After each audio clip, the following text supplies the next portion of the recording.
guys, how we doing out there? So, I want to talk today a little bit about something I've wanted to do this type of video for a long time, but I haven't gotten around to it. I didn't really know a great way to go about it, so I'm kind of just going to run with it and see how it comes out here. So, this is about how I think the American military in general is kind of losing the ability to clear structures or to clear bunkers the way that we used to do. We're losing the experience, losing the knowledge to do that. So in the modern realm, with all the CQB and things out there and the counter-terror, entry first and entry style tactics have become the end-all be-all, the CQB stuff. Now don't mix my words whatsoever. Sometimes entry is totally necessary. If there is a hostage situation or collateral damage, that sort of stuff, it has to be done, it has to be done.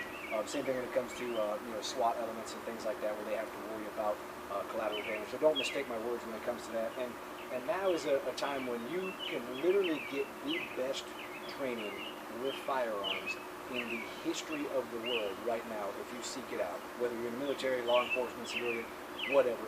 So again, you can get as good of training as you could ever possibly get right now. But what I think we're losing is some of the old school abilities, and what I mean is, we're kind of talking real quick. So what I mean when I say entry style tactics, this isn't going to be me getting really in depth and talking the specifics of that, so don't say that. We'll go over the basics real quick. So for example, I set up a room here that has one entryway and two bad guys in here. So the basics of entry style tactics. For example, I have my team. Typically when we go into buildings, we want to have 4 to 6 guys minimum. Depending on the size of the building, we might have more. When we go into rooms, I mean, we'd like to have at least 2, but 4 is kind of the standard. Whenever we're talking about making entries on that. So what we got here is, for example, is this element.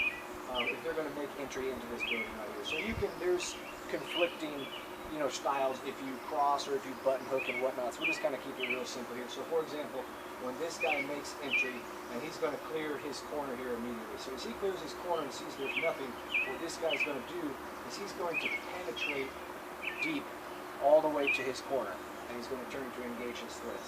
This next guy behind him, all right, since this guy's button hooking, typically means this guy's going to cross. So as he comes through, his corner is now going to be this corner here. So as he comes in, he penetrates nice and deep. And so what I mean by they penetrate deeply into the room, pun intended if you like simple sexual jokes there, is when this guy penetrates in, he clears completely the entryway so that he doesn't block the guys behind him, and so that they can own as much of the structure as possible. So that they get all the guys into the room, but also when you start talking about making entries, it's also about keeping yourself from being a target from other rooms now. So for example, if all the guys, when they came in, they stayed pretty close to this door and happened to be guys in another room that was adjacent over here, and they could just shoot through that door. It kind of ruins the day right there. So he penetrates, like I said, in deeply, clears the avenue of approach, clears the entry point. This guy, he penetrates back to his corner, he penetrates back to his corner. So the idea being with basic entry stuff is that we flood the room with multiple people, so there's the sense of indecision on the enemy's part. They have multiple targets appearing very quickly. We command all the points of the structure instantly, or as soon as possible. And when we penetrate and we get everybody online here, what we get now is we get multiple people engaging each of our targets. And what that means is we're going to get more rounds on target, which means that the incapacitation of the target is going to happen faster. So obviously, if we make entry with 4 dudes in, there's 1 bad guy, and we all real quick get online, blah, blah, blah, blah, we hit a few rounds like that. The dude's getting hit with, instead of 3 to 4 rounds, now he's getting hit 10 to 12 to 15 rounds. He's going to be out of the fight probably pretty much instantly, and that's what we want, is that immediate incapacitation. So this works really great. And especially like we talked about hostage situations, barricade suspects, if we have to go in, we have to worry about collateral damage, for example, totally relevant. Or maybe perhaps we have wounded comrades, things like that we have to get out of there, very similar to a hostage situation, but definitely works in that scenario. But what we miss with a complete focus on the CQB and this entry style stuff is getting back to that old school bunker clearing. And so Ken and I, as we've talked about before, we're both veterans of the Battle of Fallujah, the Second Battle of Fallujah with 3rd Battalion, 1st Marines. And so when I tell people, or when people ask about that, I don't really think what we did in Fallujah was CQB. It wasn't close quarters battle so much as it was just straight urban combat, very much reminiscent of Eastern Front World War II type of stuff, as in we had to clear every single room of every single building every single outbuilding, every single garage. They dug fighting positions in the ground. There was quite a lot of those. So, you know, they dig basically a spider hole in the ground. Some of them they'd cover with like a piece of corrugated tin, throw dirt on top of it. So you'd make entry into like a courtyard, but now there'd be some little fucker sitting in a hole over there shooting at you. And so a lot of these things kind of went out the window because we started taking a lot of casualties, so our numbers were down. But you talk about just the sheer logistics of trying to clear a structure. I think they say Fallujah had 300,000 structures or some crap like that. And so you just don't have enough people to send 6 guys into a building every time. So it was very common for us to only have 2 or maybe 3 dudes. You were lucky if you had a whole fire team of 4 guys in most houses, unless it was a really big house, a really big building or something like that. So we kind of had to modify what we did. So I talked about this in some of my other videos. One of them in particular, we talked about clearing structures in small numbers. And so there's a couple techniques that we can use to kind of aid that before we start talking specifically about just the bunker clearing aspect. So I talked about how, let's say there's only 2 of us and we have to go in and clear a house like we're doing. So if we both make entry into the hallway and there's a door immediately on our left or right, and we both make entry into that room. So now this gives us a slight advantage of there's 2 of us going into the room. So if we meet one threat there, we can meet that threat with a 2-to-1 advantage. And if we come back out, we go to another room and there's another guy, we can meet that threat with a 2-to-1 advantage. So that does have some perks. But the problem being, for example, if we come into this hallway, we make our left turn into this room over there, there's another guy down the hallway, he peeks out the door, now he's got his weapon oriented down the hallway. So as soon as we want to step back out, he can either shoot us or suppress us and keep us pinned down there, which gives them freedom of movement. Now if they want to start throwing grenades at us or maneuvering and things like that, but especially in the type of structures that you run into in Iraq and Afghanistan, pretty much stuck in there. Brick structures can't really get out. Most of the windows have bars on them, so you can't just crawl out the window and, you know, come back another day. You're kind of stuck there until you figure something else out. So one of the other options that I talked about in other videos was now, let's say we come in, there's only 2 or 3 of us, but we leave one guy and he covers the hallway. So as we make entry now, he just kind of slides into the door and he orients himself down the hallway, which is great. Now if there's any threats that try to move across, displace from position to position, he can either engage them or suppress them or whatever, and that's all fine and dandy, and that does help a lot. But now our numbers for the entry go down. So if there was 3 of us, now only 2 people get to make the entry. If there's only 2 of us and we go in, now only one of us is making the room. So now potentially any threat he goes into, he's at least going to be even with the guy. And so where this becomes really, really dangerous and where the entry style tactics can get you in a lot of trouble is you make entry into a building, there's dudes in there with rifles, you've got rifles, motherfuckers are getting shot. There is no third way around that. I've been asked that question before, like, you know, what do you do, how do you mitigate? I'm like, sorry, you make entry into a building in Iraq, there's armed dudes in there, you're armed in there, people are getting shot. Hopefully it's all of them and not any of us, but there's no getting around it. People are getting shot. So what we started doing was, because we took so many casualties and because we had so many buildings to clear, if we took heavy and hard contact in a building and we could either get all of our guys back out, or if we had wounded guys and we could get all of them back out, now what we're going to do is old school bunker clearing. Alright, so we pretty much post up and control as much of the outside of the building as we can. So I mean, what we would like to have in a best case scenario is we would like to have this completely transverse control, so we can control all 4 sides of this building. Now realistically, you know, if this is a building, we might not control the houses around there yet, so we don't want to send elements down here where they could be engaged by other structures. So realistically, probably more like setting up here. Hopefully maybe we have a sniper element or something who has overwatch and can cover a little bit of the back of the building. But now that we've basically command the structure, this is where we either bring up the tank, we bring up the bulldozers primarily. We started using them a lot. Big armored bulldozers, we just cave the whole building in and do our work that way. We have our assault men, they have small rockets, which are anti-structure rockets. And then if we want to, we can just go room by room and we can frag the rooms from the windows on the outside, or we could use the rockets or the tanks. We can blow a hole in the wall, so not only do we probably clear that by hitting it with the tank round, but now we blow a hole maybe in this outside wall where we can avoid the hallway now. We make entry into there. Now, here's where we throw grenades across the hallway, go room by room. And so this was the type of stuff we started doing to mitigate. It takes longer. It takes a lot longer to clear a structure that way, but from a strictly safety standpoint, it's much better. And so this is what I think that the military is kind of missing. And if we go back to, I always bring up the German stormtroopers as kind of the beginning of all this. Now there's debate on whether they were the first or the best or whatever, but they're a very good example.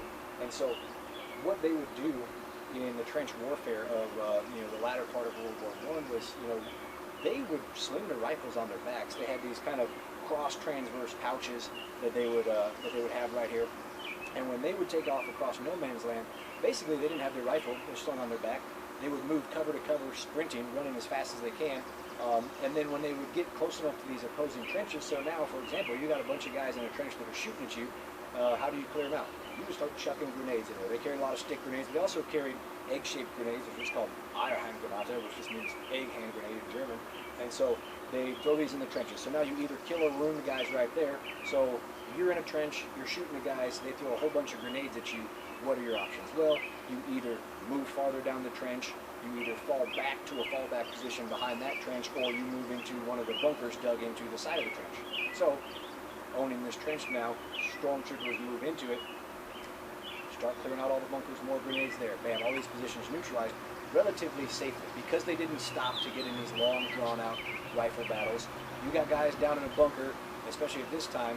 If you don't throw grenades down there, what's your only other option to go down there? Well, it's go down there with your pig sticker and start poking guys, and that's obviously pretty freaking deadly. So, as we move through World War II and into Korea and Vietnam, still very much the tactic, the way to do it. Collateral damage was not really a thing we worried about nearly in the sense back then as we do now. But as we got into this modern age, and I'm going to show a couple clips at the end of this, a couple that you guys have probably seen before, but so because of the collateral damage aspect now, it's sort of flipped around where we, as in the fighting men, the troops, we are required to take the extra danger to avoid potential collateral damage to buildings and structures or civilians and things like that at the expense of our own safety. And while I think that's relevant, we've gotten away from the basic ability to do this bunker clearing. And I think if we got back to that as a military, we could start to mitigate some of our casualties, but we could also become more well-rounded.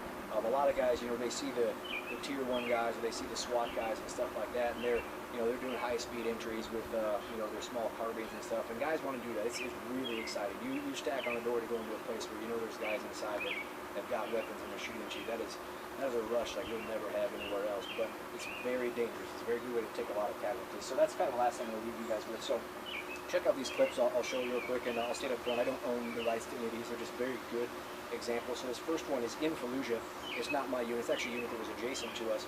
And so you can see how these guys get themselves in a situation where they're on top of a roof and there's multiple bad guys inside of the building below them. So they're trying to see if they can clear down through there or get them from the top, but they take contact on the stairs and stuff like that. So they do the smart thing.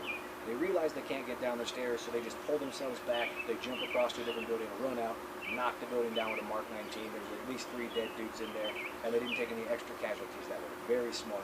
And then the last one is one that probably everybody's seen, very famous clip. It's an SF guy. He's out with some Afghanis. They're in a very small structure.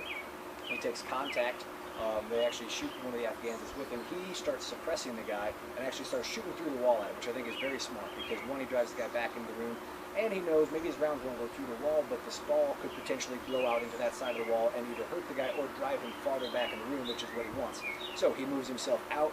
He uses the wall for cover, which again is very smart.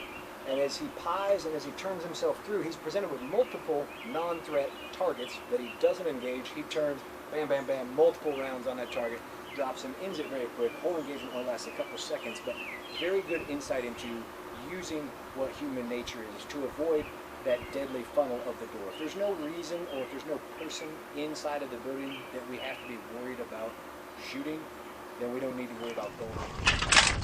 All right, let's watch each other's back, baby. Watch each other's back. Got a weapon? Okay. Got another grenade? Now you got one? Go! Go! Go! Go! Go!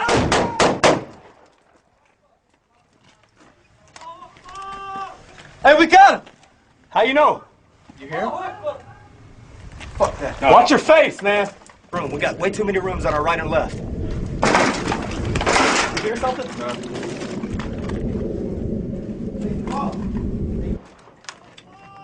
Back me up, Matt. Back me up. Allahu Akbar! Allahu Akbar! Allahu Akbar! Allahu Maulana wa la Mawla lahum! Allahu Akbar! Hey, come out! Come out! Yalla! What do you want to do? I want to get off this fucking roof. I don't want to run across that fucking window anymore. Huh? I don't want to run across that window anymore. That's a long distance. That's short distance right for us.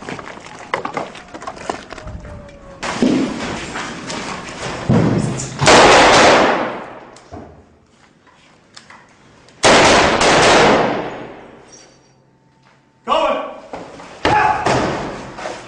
Claire! Get the fuck out of here! Hold on, hold on.